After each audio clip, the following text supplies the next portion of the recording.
Le micro et la plume, le balado, une présentation de l'Acadie Nouvelle et C'est quand héros.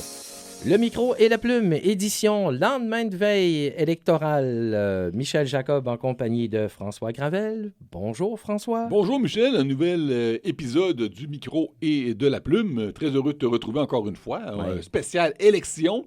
Un spécial élection, oui, mais avant de parler d'élection, mon cher Michel, un petit rappel que dans un épisode précédent du micro et la plume, on avait parlé de Justin Trudeau et l'Acadie. Épisode dans lequel on avait fait un petit clin d'œil au fait qu'il a versé un seau d'eau glacée sur l'ancien premier ministre libéral Brian Gallant, et on l'ignorait à ce moment-là, mais il y avait une tendance qui était en train de se développer. Le Ice Bucket Challenge est de retour. Cette fois-ci, c'est pour la santé mentale. Et nous, bien, on en parlait déjà un bon 2 mois avant que ça redevienne populaire. Précurseurs que nous sommes, nous avons, nous aussi, nos boules de cristal. Le plan, donc. Allons-y pour le plan aujourd'hui. Un petit rappel, comment s'est déroulée cette soirée électorale, François? Revenons un petit peu. Je rappelle qu'on a veillé tard, en fait. Pas mal. Je voulais savoir qui allait gagner, Michel. Je voulais savoir qui allait remporter des circonscriptions très chaudement disputées. Je voulais savoir si on aurait un gouvernement Carney ou Poilièvre, majoritaire ou minoritaire, avec la balance du pouvoir au NPD, au Bloc québécois, ou aux deux en même temps, finalement. Il aura fallu plus de 24 heures pour avoir des réponses à nos questions. Puis on est là pour analyser tout ça aujourd'hui. Alors, rappel de la situation, il y a 32 circonscriptions dans les 4 provinces de l'Atlantique. Il y en avait 23 qui étaient représentées par un député libéral, 8 par un député conservateur, puis il y avait aussi un siège vacant à Halifax. C'est un député libéral qui est devenu le maire de la ville. Donc, dans les faits, 24 circonscriptions libérales pour commencer la soirée, et on a fini avec 25 circonscriptions. Donc, pas le statu quo, mais au-delà de tout ça, ça n'a pas bougé beaucoup, énormément, finalement. Et pour toi, est-ce qu'il y a un gagnant en Atlantique? Il n'y a pas de gagnant dans le sens que les libéraux pensaient faire mieux que ça, les conservateurs pensaient faire mieux que ça, tout le monde pensait faire mieux, mais quand on regarde les chiffres à la fin de la soirée, finalement, oui, il y a un parti qui a réussi beaucoup mieux que les autres, c'est le Parti libéral, pas de doute là-dessus. Au Nouveau-Brunswick, 10 sièges, 6 libéraux, 4 conservateurs. Les sondages, encore une fois, quand on parle de gagnants ou de perdants, laissent croire qu'il pourrait y avoir une vague rouge. Là, c'est pas arrivé. C'est pas arrivé du tout. Même si on regardait la soirée électorale, ils ont peut-être vécu la même chose que moi, Michel. On surveillait ça. Et pendant une bonne partie de la soirée, on voyait des taches bleues apparaître partout. Les conservateurs qui performaient bien. On disait, il se passe quelque chose. Là. Finalement, il s'est passé quelque chose. Mais ça ne s'est pas concrétisé du tout par des sièges supplémentaires. En siège supplémentaire, non. Le pourcentage de vote a monté. On aura la chance de parler un peu plus des résultats nationaux aussi. Mais oui, le pourcentage a monté au niveau des votes pour les conservateurs, mais ça ne s'est pas transformé en siège. Quand la musique a pris fin, quand la piste de danse s'est vidée, on s'est rendu compte qu'il n'y a pas grand-chose qui a changé finalement. L'état des forces en présence est resté les mêmes. On a brassé un petit peu la soupe, mais au final, les conservateurs ont un siège de plus à Terre-Neuve, les libéraux en ont 2 de plus en Nouvelle-Écosse. Et c'est tout! Statu quo à l'île du Prince-Édouard, statu quo au Nouveau-Brunswick. Mais pour s'y rendre, ça a été une soirée électorale vraiment étrange. Quand les résultats ont commencé à sortir, donc, on voyait les conservateurs réussir de belles percées qui ne se sont pas matérialisées. Les libéraux, eux, semblaient tirer de l'arrière. Dans les endroits où c'était plus serré. Mais en fin de compte, finalement, c'est le vote libéral qui a prévalu dans la plupart des régions. Oui. Est-ce qu'on peut peut-être retenir au niveau de l'Atlantique, c'est dans quelques circonscriptions, le vote a été quand même assez serré et ça mettait peut-être la table aussi pour envoyer peut-être un profil de cette soirée électorale en disant que ça sera une lutte à 2 partis. Oui, le triomphe du bipartisme. Voilà. Ça, il n'y a aucun doute. Là, en Atlantique en particulier, mais beaucoup maintenant au Canada aussi, sauf au Québec, bien sûr, où le Bloc québécois est venu mêler les cartes. On se retrouve dans un système. En fait, si on revient aux provinces de l'Atlantique, je pense qu'il n'y a eu aucune lutte à 3, Michel. C'est vraiment le NPD, le Parti vert, n'ont été un facteur nulle part. C'était 2 partis et les tiers partis, eux, ont dû se contenter de miettes. Et ça a donné le résultat que l'on connaît. Les libéraux avaient du travail à faire. Eux, ils devaient maintenir leurs acquis. C'est mission accomplie. Il fallait qu'ils réussissent à percer des forteresses conservatrices. Ça n'a pas été le cas. Les conservateurs, eux, ont fait du surplace et ce n'est pas suffisant. Il y en a des conservateurs en Atlantique, mais pour les conservateurs fédéraux, ils doivent quand même se contenter de peu, encore une fois. Et ils ne sont pas prêts à présenter un visage plus modéré. On avait expliqué dans un balado précédent que c'était un problème pour eux. Ouais. Ils ne l'ont pas réglé. Un visage moins albertain pour enfin réussir une percée digne de ce nom dans nos régions. Puis ça a donné le résultat que l'on a connu ce soir. Donc, pas ce soir, mais lundi soir. Lundi soir. De ce coin de pays, de l'Atlantique. On passe maintenant aux résultats nationaux. Quelle analyse fais-tu des résultats de la soirée et de la nuit de lundi à mardi? Les libéraux ont gagné. Brillante analyse, n'est-ce pas? Bravo. Ils formeront le prochain gouvernement, Michel. Bravo. Encore une fois, brillante analyse. Mais les conservateurs ne sont pas loin. Alors, qu'est-ce qu'on écrit dans les autos là, sur le rétroviseur? Là? Objects in mirror are closer than they appear, c'est ça? Est-ce que mon anglais sort bien? C'est à peu près ça la situation présentement entre les libéraux et Belle les image. conservateurs. Hein? Encore une fois, comme dans les provinces de l'Atlantique, personne n'est pleinement content. Les libéraux ont passé à 4 sièges, Michel, d'avoir la majorité. Mais ils ne l'ont pas eu et les conservateurs, eux, ont fait beaucoup mieux que prévu. Et non, ils ne sont pas si loin que ça. Mais avec une avance de 25 points dans les sondages, c'est les conservateurs avant le début de l'année, ils doivent être déçus quand même. Oui, ils ont fait mieux que prévu par rapport à il y a une semaine, mais tellement moins bien que prévu par rapport à il y a quelques mois à peine. Tu étais un joueur de hockey, Michel, à une certaine époque, je pense. Oui, c'est bien c'est bien utilisé. Un gardien de but, c'est ça? Oui, aussi. Un bon gardien de but? Bon, on va laisser les autres en parler, mais j'avais une moyenne quand même assez élevée. Donc, c'est l'équivalent, Michel. Une moyenne assez élevée de buts par De but accordé. Ah non, c'est un métier ingrat, un gardien, Michel. Hein? Et donc, ce que j'essaie de dire avec tout ça, c'est que c'est l'équivalent pour une partie de hockey d'une équipe qui mène 4-0 après une période de jeu. Je comprends. Puis qui se fait marquer 8 buts d'affilée en deuxième période. Je ne sais pas si ça t'est arrivé, Michel, 8 buts dans un match. Donc, l'équipe tire de l'arrière 8-4. Mais elle fait une remontée en fin de match pour finalement perdre 8-7. Donc, bel effort, bravo les gars, belle remontée. On n'a pas lâché, mais vous avez quand même gaspillé une avance très importante là, pour finalement perdre le match quand même. C'est ce qui est arrivé ici. Le Bloc québécois n'a pas connu une superbe soirée non plus. Il a sauvé des meubles, mais pas beaucoup. Mais il a perdu beaucoup de députés au profit du Parti libéral. Et en soirée, il se consolait en disant posséder seul pour la toute première fois la balance du pouvoir et c'était finalement même pas le cas là non plus. Non. Il va la partager avec le NPD. Le NPD qui a perdu presque tous ses sièges, qui a perdu son chef, qui est menacé de perdre son statut de parti officiel aux communes, mais qui se retrouve quand même avec une partie de la balance du pouvoir. Alors, intéressante situation. Intéressante situation qui pourrait faire en sorte que, vu un peu, on regarde, au Canada, on parle de plus en plus de gauche et de droite au niveau politique, ce qui ne se faisait pas. Il y a de ça peut-être 10 ou 15 ans. Là, on voit que quand on regarde cette ligne, pour être capable d'avoir un peu cet équilibre, le NPD, en ayant une portion de la partie du pouvoir, ça peut leur permettre de rester en vie, de rester peut-être un peu sur l'échiquier politique et d'avoir une voix pareille, même s'ils ne sont pas reconnus comme parti. Avec, c'est 12 sièges qu'il faut pour la représentation. Et le Canada, historiquement, pour rebondir sur ce que tu viens de dire, Michel, se dirige au centre. Ouais. Et pendant longtemps, on avait le centre plus ou moins gauche avec les libéraux, centre droit avec les conservateurs. Il n'y avait pas une si énorme différence que ça entre un Brian Mulroney, par exemple, et un Pierre Trudeau ou un Jean Chrétien.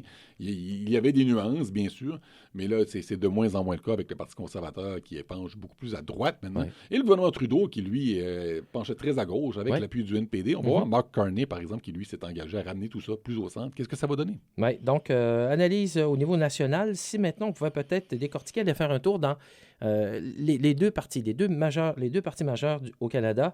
Que retiens-tu de la performance des conservateurs? On en a parlé un petit peu, mais cette performance aussi était pleine d'espoir, surtout avec ce que M. Poilievre avait réussi à faire avant l'effet Trudeau, bye-bye, et avant l'effet Trump. Et tu parles de Pierre Poilievre. Parlons tout de suite, Michel, de l'éléphant dans la pièce. Allons-y. Non, je ne parle pas de l'éléphant, symbole des Républicains. Non plus. L'éléphant dans la pièce, la défaite de Pierre Poilievre dans sa propre circonscription. De ne pas voir ce qui se passe dans sa circonscription, où étaient les stratèges, ça paraît mal, et il paraît mal vis-à-vis la population et son parti. Quelle humiliation. Oui. Blaine Higgs l'a vécu à Frédéric à Quispamsis lors de la dernière élection provinciale et cette fois-ci Pierre Poilievre. Au cours d'une soirée où les conservateurs ont fait des gains dans à peu près toutes les régions, M. Poilievre a perdu son propre siège. Qu'est-ce qui s'est passé là, Michel? J'ai l'impression que les électeurs ne lui ont pas pardonné une ou deux choses. Pierre Poilievre, c'est l'homme qui a appuyé le convoi de la liberté, hein, souviens-toi. C'est revenu beaucoup dans la population de la circonscription, oui. Il distribuait des cafés aux camionneurs, à ceux qui bloquaient le centre-ville. Et il est un chaleureux partisan de ce convoi. Il a appuyé leurs efforts. Et certains de ces... Là, on l'a même vu avec des leaders, et certains de ces leaders-là se sont retrouvés en prison. Et à Ottawa, il y a pas mal de monde dans la capitale nationale là, qui n'ont pas oublié ça, là, qui ont été traumatisés par l'expérience de ce soi-disant là, convoi de la liberté, et qui n'ont peut-être pas beaucoup aimé voir leurs députés être copains-copains avec ces personnes-là. Et aussi, autre chose, Ottawa, c'est une ville de fonctionnaires, Michel, Voilà, comme tu le sais. attention, on ne tape pas sur le nid de guêpe. Pierre Poilievre a promis des compressions importantes dans les dépenses du gouvernement. On a vu dans certains cas extrêmes aux États-Unis avec Elon Musk ce que ça peut signifier des compressions majeures dans la fonction publique. Et c'est pas impossible que beaucoup d'électeurs, après avoir vu le massacre à la tronçonneuse aux États-Unis, se sont dit c'est pas vrai qu'on va laisser notre député faire la même chose ici. Et bon, en parlant d'Elon Musk, ses commentaires, il y a de ça quelques heures en disant que le Dodge n'a pas nécessairement fonctionné comme il le voulait. Les résultats ne sont pas probants. Je ne sais pas à quel point le Dodge était vraiment en réelle mission de couper les dépenses publiques, ou plutôt faire peur à tout le monde, exactement, un spectacle. De ce côté-là, c'est mission accomplie. Il a pris tellement de place. Pour revenir pour les conservateurs, en terminant, le fait, et tout le monde l'a vu, le fait d'avoir un chef unique, avec pas d'équipe alentour de présenter, est-ce que c'est un signe que l'équipe aurait peut-être abandonné son chef dans sa propre circonscription? Et à la fin, quand les chiffres ont sorti des libéraux et des analystes 2 semaines avant, la dernière semaine, on a mis de l'effort trop tard dans la circonscription. Comment une équipe ne peut pas observer ce qui se passe dans la circonscription du chef et avoir des analyses et voir venir les coups? D'autant plus que les libéraux, eux, ont mis beaucoup d'efforts dans cette circonscription-là. Ils avaient un très bon candidat, originaire d'ailleurs du Nouveau-Brunswick. Hein. Et aussi, ce qu'on a vu, c'est que donc c'est une circonscription urbaine entourée de plein d'autres circonscriptions. Et les libéraux ont fait des efforts, ont demandé aux bénévoles, aux militants, d'aller mettre du temps aussi dans la circonscription voisine, celle de M. Poilievre. Et ça a porté fruit. Et tu as raison, Michel, je crois que les conservateurs se sont aperçus de tout ça seulement à la dernière minute. Ça a pris du temps avant qu'ils réalisent qu'est-ce qui se passait. Et il était peut-être trop tard déjà quand finalement on a décidé « Oh, il faut mettre le paquet, sinon le chef est en difficulté. » Et oui, le vent avait déjà tourné. D'un chef à un autre maintenant, quelle est la suite des choses pour Mark Carney? Mark Carney n'a pas obtenu ce qu'il voulait des électeurs, c'est-à-dire une majorité forte. Il souhaitait avoir 180, 185 sièges pour ensuite se présenter à la table des négos avec le président Donald Trump, la tête tranquille, avec un mandat fort, une opposition tranquille. Son projet n'est pas devenu réalité. Mais les électeurs lui ont donné de bons outils pour travailler. Il a quand même fait élire pas mal de députés, assez pour dire qu'il a un mandat, assez pour avoir une certaine stabilité au Parlement. Ce gouvernement-là, je fais une prédiction audacieuse, Michel, ne tombera pas la semaine prochaine. Et le NPD n'a plus de chef en plus. Alors, selon toute vraisemblance, Pierre Poilievre, de son côté, va devoir demander à un de ses députés de démissionner pour laisser la place. Il y aura une élection partielle, un processus qui va prendre des mois. Les conservateurs vont avoir autre chose à faire que de paralyser le Parlement, comme ils l'ont fait si bien dans les derniers mois, et, ou même faire tomber le gouvernement Carney. En tout cas, pas tout de suite. Là, ça va attendre un peu. Surtout, Mark Carney va avoir des options devant lui. Le pire scénario, le scénario cauchemardesque, ça aurait été pour lui d'avoir le Bloc québécois avec l'unique détenteur de la balance du pouvoir. Ça aurait été vraiment compliqué. Il y a 2 choix maintenant. Avec le NPD et le Bloc, au moins, ça lui donne une marge de manœuvre. Peux-tu imaginer, Michel, le gouvernement menacé d'être renversé en pleine négo avec Donald Trump sur le libre-échange parce que le Bloc déciderait que les intérêts du Québec ne sont pas suffisamment pris en compte. Je ne peux pas imaginer comment ça se serait produit, alors que là, M. Carney va pouvoir, selon le contexte, selon les enjeux, se tourner vers les néo-démocrates, les bloquistes et peut-être même parfois avec les conservateurs. On ne sait jamais. Les commentaires de M. Blanchet, est-ce que c'est... José Legault a traité M. Blanchet de adulte dans la pièce en disant le Bloc québécois va appuyer, pas aveuglément, le prochain gouvernement minoritaire pour aller de l'avant et amener une stabilité. On ne sera pas aveugle dans l'aide, mais de promettre d'appuyer le gouvernement, ça envoie une ligne de message comme de quoi que maintenant, le Canada, on a autre chose à gérer et l'unification du pays est très importante. C'est quand même des commentaires assez originaux de la part d'un chef du Bloc québécois. Tous les chefs, en fait, ont bien réagi le soir de l'élection. M. Blanchet qui a dit qu'il, lui, était là, il était prêt à à être ouvert, à discuter avec le GE, mais aussi Pierre Poilievre, dans le fond, qui a reconnu la défaite. Oui. Là, oublions pas qu'on vit dans un environnement où, aux États-Unis, le pays voisin, on ne reconnaît même pas. Ce qui démarque le Canada des États-Unis. Alors que Pierre Poilievre, quand les gens se sont mis à huer, a dit non, c'est pas le temps de faire ça. Là, on reconnaît la victoire de M. Carney. Il a gagné. Le changement, ça prend du temps. Alors que Yves-François Blanchet, lui, de son côté, a bien dit qu'il était prêt à collaborer avec ce gouvernement-là, à l'aider à accomplir certains de ses objectifs. Quand même assez surprenant. Oui, c'est pas nécessairement ce qu'on attendait de tout le monde, mais de l'autre côté, Yves-François Blanchet a toujours été un chef assez calme quand même, posé. Faire la part des choses. Et je pense qu'on peut s'attendre à ça, mais néanmoins, son unique objectif lui reste toujours les intérêts du Québec, la souveraineté, tout ça. Alors, je crois quand même que c'est une bonne nouvelle pour Mark Carney d'avoir quelqu'un d'autre à qui s'appuyer et non pas uniquement M. Blanchet. On peut comprendre. Deux choix au lieu d'un. Maraudage, ça doit se faire présentement. Il manque 4 sièges. Est-ce que les libéraux peuvent, en faisant du maraudage, demander ou aller chercher des transfuges dans d'autres partis? On a vu que ça s'est déjà fait, il y a des alliances qui peuvent se faire, mais avant tout, on regarde pour solidifier sa base et avoir accès à la majorité. Est-ce que 4 sièges, c'est beaucoup trop? C'est pas beaucoup 4 sièges, mais c'est un petit peu beaucoup. Tu comprends ce que je veux dire? Ça va être difficile. Il va y avoir du mouvement. D'ailleurs, on a vu la chef du Parti vert, Elisabeth May, qui a déjà commencé à dire qu'elle était ouverte à certaines options, Michel. Elle est prête à devenir présidente de la Chambre des communes. Elle a même parlé de possiblement ministre dans un gouvernement Carney. Mais si c'est le cas, ça aiderait le gouvernement, bien sûr, mais 4 sièges, je ne le vois pas. Là. Le gouvernement a trouvé une manière. Si on prend les députés néo-démocrates, ils ne sont pas très nombreux, là, seulement 7. Mais si tu as fait campagne pour le NPD, avec les intentions de vote qu'il y avait pour ce parti-là, avec Jack Mincing, qui était, je pense que tout le monde l'avait déjà deviné, sur sa dernière campagne électorale, et que tu as réussi à te faire élire sur la bannière du NPD, c'est un choix. Tu as choisi la voie difficile pour te rendre jusqu'au Parlement. J'imagine mal ces gens-là, ensuite, arriver une fois élus, ils disaient, finalement, on va rejoindre le Parti libéral, nous. Là. Et les conservateurs sont quand même loin de Mark Carney. Oui, certains sont frustrés à propos de Pierre Poilievre. Plus de grogne chez les conservateurs. Mais au point de partir en groupe, 3, 4, 5 députés, on dirait que je l'imagine mal, Michel. Mais on en a eu des surprises au cours des dernières semaines, des derniers mois. Qui sait si on n'en aura pas d'autres. Au nom de l'unité, nous verrons, comme a dit Mark Carney. Oui. Vous écoutez Le micro et la plume, le balado.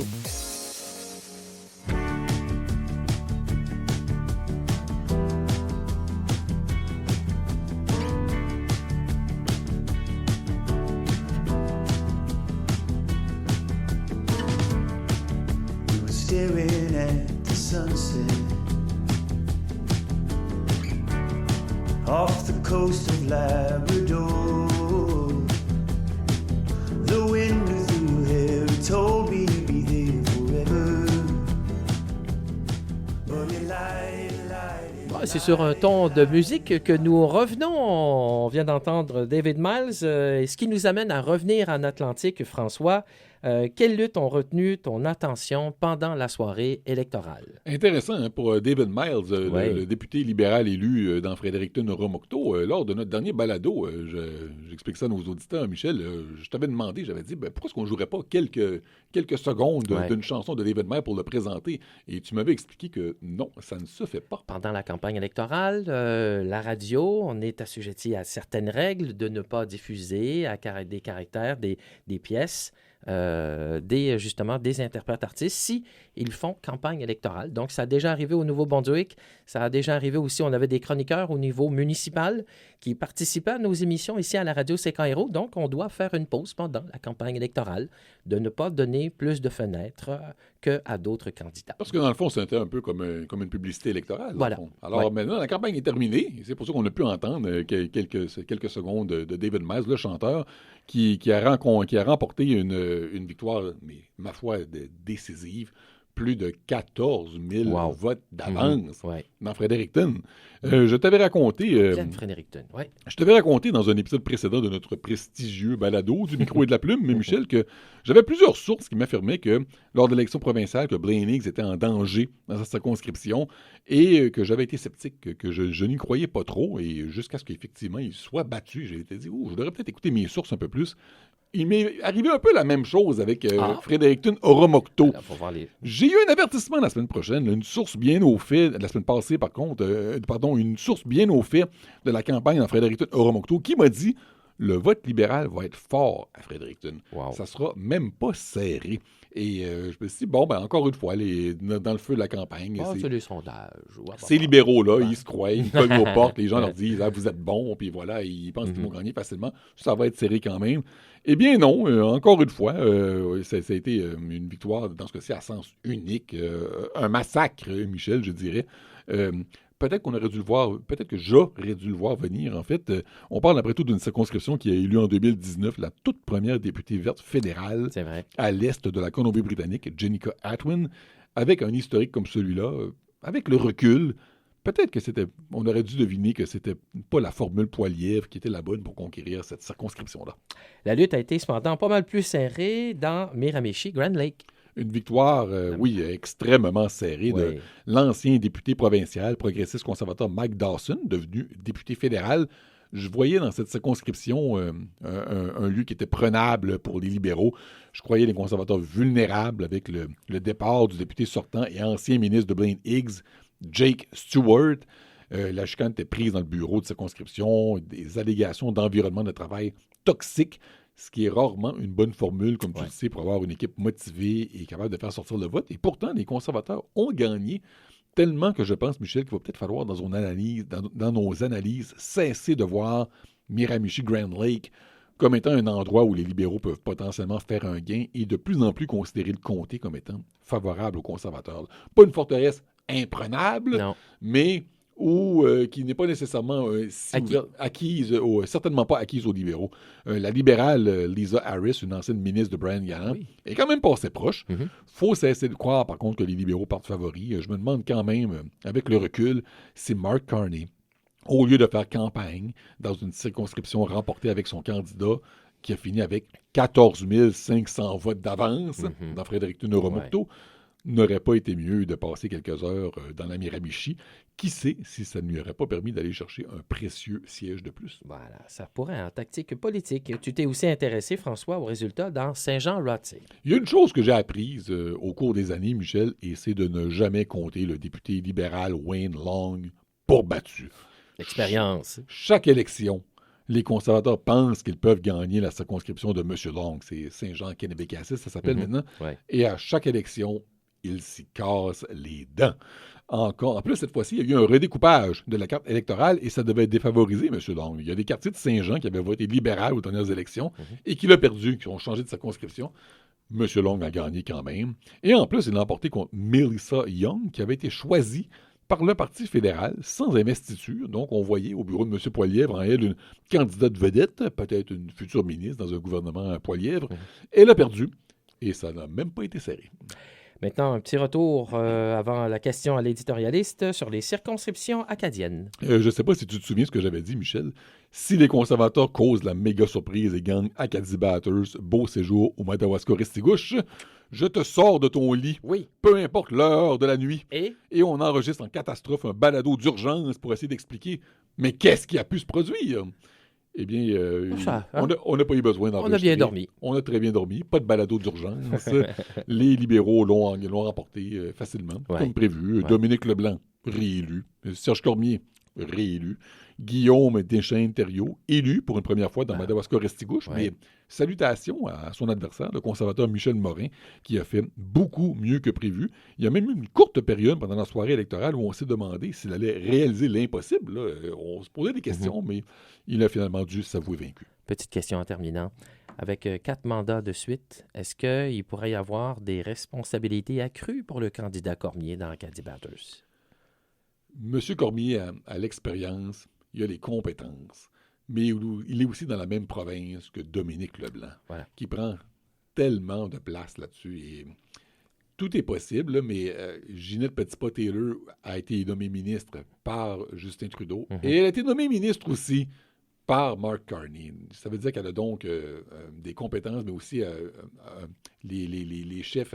Un alignement avec les chefs. Elle a une bonne réputation à Ottawa, c'est ce que j'essaye de dire. Elle a fait du bon travail. je doute qu'elle soit. Et il n'y aura pas un troisième ministre au Nouveau-Brunswick. On va quand même surveiller ça de très près, effectivement. Tout est possible. Mark Carney va peut-être vouloir, pas juste au Nouveau-Brunswick, mais de façon générale, faire, non pas un ménage, mais montrer une image de renouveau en prenant des députés et des ministres de l'ère Trudeau et en les mettant sur la ligne de côté pour les remplacer par d'autres. Qui sait si Serge Cormier ne pourra pas en profiter? Ça va être une surprise si ça arrive. Mais on ne parle pas du domaine de l'impossible non plus. De ne pas m'appeler aussi en pleine nuit pour faire un balado d'urgence? C'est une promesse? Et que promesse, c'est promis, Michel. Merci, François. On fera un balado, mais tu es bon pas d'urgence. La question à l'éditorialiste maintenant. En terminant, François, que vois-tu dans ta boule de cristal pour chacun des chefs au fédéral? Donc finalement, ce ne sera pas une question à l'éditorialiste, ce sera 5 questions à l'éditorialiste. Alors, allons-y un à la fois. Donc, Elisabeth May du Parti vert. Elle reste. On ne démissionnera pas du Parlement. C'est la seule députée. Aucune raison de la pousser vers la porte de sortie. Je fais remarquer aussi que le Parti conservateur n'a pas réussi à faire élire son chef.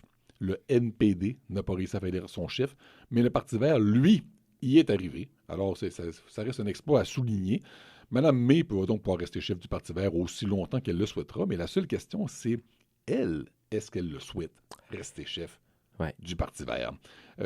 Rappelons qu'il y a quelques années, elle a essayé de laisser la place. Mm-hmm. Elle avait démissionné. C'est une autre leader, Annemie Paul, qui avait été élue. Ça a été une catastrophe qui a notamment mené au départ de la députée verte de Fredericton à l'époque, Jenica Atwin, chez les libéraux. Mme May est redevenue chef. Elle a nommé un co-chef, Jonathan Penneau, pour en avoir moins lourd sur les épaules. M. Penneau vient de remettre sa démission en tant que co-chef. Et maintenant, ce qui reste à voir, c'est est-ce que Mme May va vouloir continuer seule. Elle a déjà laissé sous-entendre qu'elle était prête à avoir un changement de carrière à Ottawa. Par exemple, on pourrait même l'avoir présidente du Parlement. Ça pourrait. Ouais. Elle a même ouvert l'idée à peut-être devenir ministre pour les libéraux. Si c'est ça, ça veut dire « Bonjour, je suis prête à être transfuge ». Oui, tout à fait. Alors, ou enveloppé, mais encore là, les libéraux ne peuvent pas avaler le Parti vert. C'est impossible. Sauf qu'elle pourrait peut-être être transfuge le temps d'un mandat. À moins qu'on parle d'un gouvernement de coalition, comme on voit souvent en Europe. Oui, comme on voit souvent, mais est-ce que ça se ferait? Je sais que ça pourrait être une première ou presque au pays, mais est-ce que ça serait une tangente à observer? Ce serait peut-être le mieux pour la population quand on parle de diversité à travers le Canada. Mais ce n'est pas ça qu'on va voir, en fait. On verra d'un autre balado. Si se produit quelque chose avec Elisabeth May, ce sera vraiment très spécifique à elle, à sa réputation. Tout le monde aime Mme May à Ottawa. Sa crédibilité fait depuis des années. Sa crédibilité et le fait qu'elle est dans une situation dans sa vie politique où après toutes ces années où elle se pose peut-être des questions sur quelle est la meilleure façon pour elle de faire avancer ses objectifs. Est-ce que c'est comme chef d'un parti où elle est la seule députée ou en trouvant d'autres options? Et François Blanchet, du Bloc québécois? Alors, il reste, bien sûr. Les résultats du Bloc n'ont pas été très bons, mais il y a encore beaucoup de gaz dans le réservoir. M. Blanchet, il s'en va nulle part, son rôle ne change pas, il est ce qu'il est, il va rester ce qu'il est. M. Singh a déjà annoncé la démission de son parti. Déjà des noms, Notley... Pas de suspense, là, vraiment. M. Singh a fait l'annonce le soir même du scrutin et il a bien fait. De ne pas laisser traîner les choses. Il a perdu son siège, le NPD n'est plus l'ombre de ce qu'il était. Il faut un nouveau chef et sa presse qui va vouloir occuper ce poste-là. Tu l'as dit, Michel, il y a des noms qui circulent, mais en même temps, c'est quelque chose. Il y a à prendre la tête d'un parti qui a seulement 7 députés. C'est pas un petit mandat. Non. Et je suis pas sûr que les noms les plus connus qui circulent, les plus crédibles, les plus importants... veulent aller se brûler, là. ...vont vouloir se lancer dans une telle aventure. Exact. Ça me rappelle, il y a plusieurs années de cela, le NPD provincial se cherchait un nouveau chef et le nom d'Yvon Godin, alors député d'Acadie Batters, avait circulé. Et je m'étais dit, ouais, M. Godin, il est député fédéral, et là, on lui demanderait d'abandonner ça pour devenir chef d'un parti provincial. De remonter un parti. Qui ne compte aucun député, baisse de salaire avec tout ça. Et j'avais conclu en disant, ouais, il y a des gens qui font la grève pour pas mal moins que ça au Nouveau-Brunswick. Pierre Poilievre, lui, du Parti conservateur, c'est encore très flou. On dit qu'il y a beaucoup d'appels qui sont réalisés de son côté. Quelles sont les tactiques? Est-ce qu'on l'amène dans l'Est du Canada pour avoir une meilleure fenêtre d'exposition? même encore son futur dans le parti. Pierre Poilievre reste, ça Ouais. c'est sûr, aussi longtemps qu'il le pourra, en tout cas. À savoir s'il va pouvoir rester jusqu'à la fin, jusqu'aux prochaines élections, autre question. Mais pour le moment, il n'annoncera pas dans les prochains jours sa démission. Là. Je suis vraiment pas certain que c'est une bonne idée pour lui. Andrew Scheer aussi a voulu rester après une défaite électorale en tant que chef. Il s'est fait tasser. Et c'est pas évident. Donc, c'est justement les conservateurs nous ont habitués à chaque élection. On digère, on roule avec les chefs. Erin O'Toole a voulu rester, Ouais. Michel. Il s'est fait tasser lui aussi. Et par qui? Par Pierre Poilievre, Ouais. qui a mené la fronde contre M. O'Toole. Mhm. M. Poilievre qui était convaincu que le prochain chef deviendrait très bientôt premier ministre du Canada. Ça ne s'est pas produit. Alors, la carrière politique de Pierre Poilievre, Michel, est passée à 4 sièges libéraux près de prendre fin. Là. Si les libéraux avaient eu leur majorité pour 4 ans, je pense que M. Poilievre était cuit. Les conservateurs ne l'auraient pas laissé diriger le parti dans l'opposition pendant 4 ans. Là, il va s'accrocher. Il y a un député conservateur qui va démissionner. M. Poilievre va se porter candidat et dans quelques mois, il sera à nouveau au Parlement. Sauf qu'il ne s'est pas fait que des amis, M. Poilievre, dans son caucus, parmi les militants, en particulier en Ontario, au cours des dernières années. Je pense qu'il va recevoir beaucoup de coups de couteau dans le dos, M. Poilievre, dans Ouais. les prochains mois. Ça va être très difficile pour lui de s'accrocher jusqu'aux prochaines élections, mais il va essayer, c'est clair. Déjà là, il faut qu'il y ait un député ou une députée qui laisse sa place. Après élection partielle, après la mise en place du gouvernement, il y a 6 mois avant de décider d'une date pour l'élection partielle. Ça veut dire plusieurs mois sans fenêtre d'exposition des conservateurs, de Pierre Poilievre. Et pendant ce temps-là, les bonzes du parti doivent peser le pour et le contre. Est-ce que, oui, on a perdu, c'est une montée, mais où sont maintenant les priorités pour être capable d'aller chercher le plus de gens possible et transformer ça en siège à l'Assemblée? Et tout ça va favoriser le dernier chef, bien sûr, Mark Carney, Ouais. qui lui, ne s'en va nulle part, évidemment. C'est le premier ministre. Il a gagné. Ce qu'on va surveiller dans son cas, ce n'est pas son avenir politique, c'est sa capacité à naviguer dans un parlement minoritaire, de trouver des ententes avec les partis d'opposition, tout en gérant le président américain Trump. C'est un bon négociateur, en tout cas, c'est ce qu'il nous dit. Il est bon pour gérer les crises. Il va avoir amplement l'occasion d'en faire la démonstration. Mark Carney est bon pour gérer les crises économiques. Les crises politiques, nous verrons dans quelques mois. En campagne électorale, il y a eu un petit peu de misère avec ça, M. Carney. Alors, on va voir qu'est-ce que ça va donner. Il y a de l'apprentissage là-dedans pour tout le monde. François, merci de ta présence encore pour ce balado. Le micro et la plume. Merci, Michel, d'avoir été là avec moi pour ce balado, ce spécial élection. J'invite nos auditeurs à s'abonner à la page YouTube de l'Acadie Nouvelle. Vous y trouverez l'ensemble de nos balados. N'hésitez pas à écrire des commentaires sur notre page YouTube, à suggérer des idées de sujets abordés, des questions à l'éditorialiste, ou même à nous interroger sur différents sujets d'actualité. Michel et moi pourrions y répondre dans un prochain balado. Et le site Internet du 97.1 qui est toujours en construction. Suivez l'onglet, suivez le lien sur Spotify. Merci François. Merci tout le monde d'avoir été à l'écoute. À la prochaine.